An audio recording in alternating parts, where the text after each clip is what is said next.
नमस्कार मैत्रिणींनो, आज मी तुम्हाला एक खूप महत्त्वाचा प्रश्न विचारते. कधी तुम्ही पाहिलेय का? काही स्त्रिया खूप साध्या असतात, ना फार सुंदर, ना फार श्रीमंत, पण तरीही लोक त्यांचा खूप आदर करतात. त्यांचा शब्द लोक ऐकतात, त्यांना कोणी हलकं घेत नाही. आणि विशेष म्हणजे पुरुष सुद्धा त्यांना गमावण्याची भीती बाळगतात.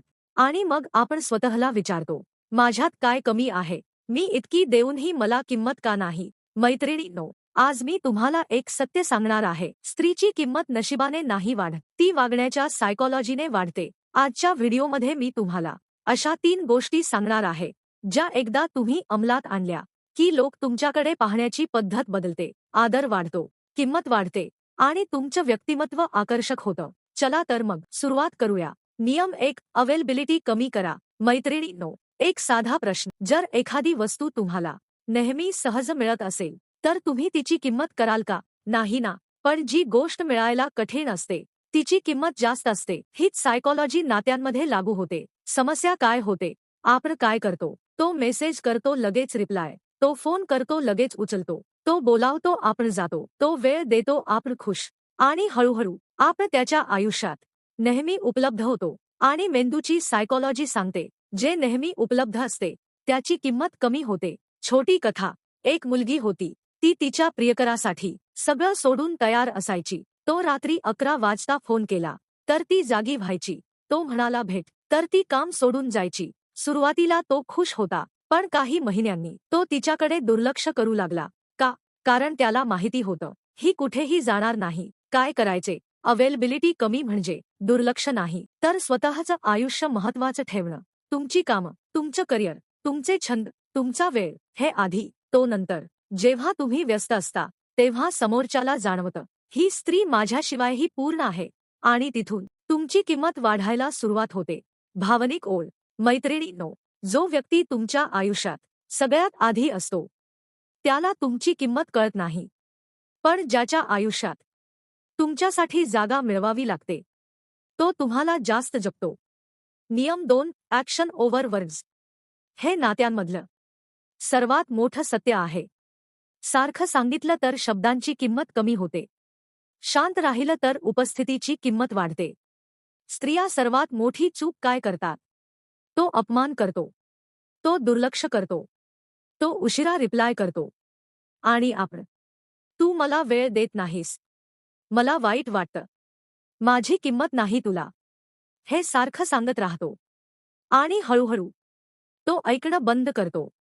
वास्तविक उदाहरण. एक बायको होती. तिचा नवरा तिला लोकांसमोर कमी लेखायचा. ती रोज त्याला सांगायची, मला वाईट वाटतं, पण काही बदल नाही. एक दिवस त्याने पुन्हा अपमान केला.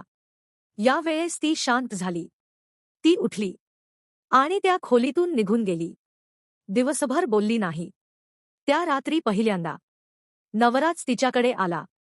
का? कारण तिची शांतता त्याला हादरवून गेली. सायकॉलॉजी. जेव्हा तुम्ही रडता त्याला सवय होते. जेव्हा तुम्ही ओरडता तो बचाव करतो. जेव्हा तुम्ही शांत होता तो विचार करतो. शांतता म्हणजे शिक्षा नाही, ती मर्यादेची घोषणा आहे. काय करायचे? कोणी मर्यादा ओलांडली प्रतिक्रिया नाही. अपमान केला तिथून दूर व्हा. दुर्लक्ष केले मागे लागू नका. तुमची शांतता सांगते, मी स्वतःचा आदर करते. शक्तिशाली ओळ. मैत्रिणींनो, जेव्हा स्त्री बोलणं थांबवते तेव्हा पुरुष विचार करायला सुरुवात करतो. नियम 3, स्वतःच्या आनंदाची जबाबदारी स्वतः घ्या. हा नियम सर्वात आकर्षक आहे. पुरुषांना सर्वात जास्त कोणती स्त्री आवडते? जी त्याच्यावर अवलंबून नाही. चूक. आपण आनंद जोडतो. तो मेसेज आनंद, तो फोन आनंद, तो भेट आनंद.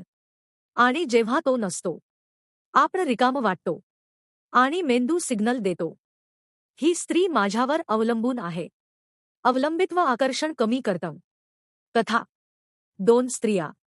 पहिली, नेहमी प्रियकराभोवती, त्याच्यावर अवलंबून.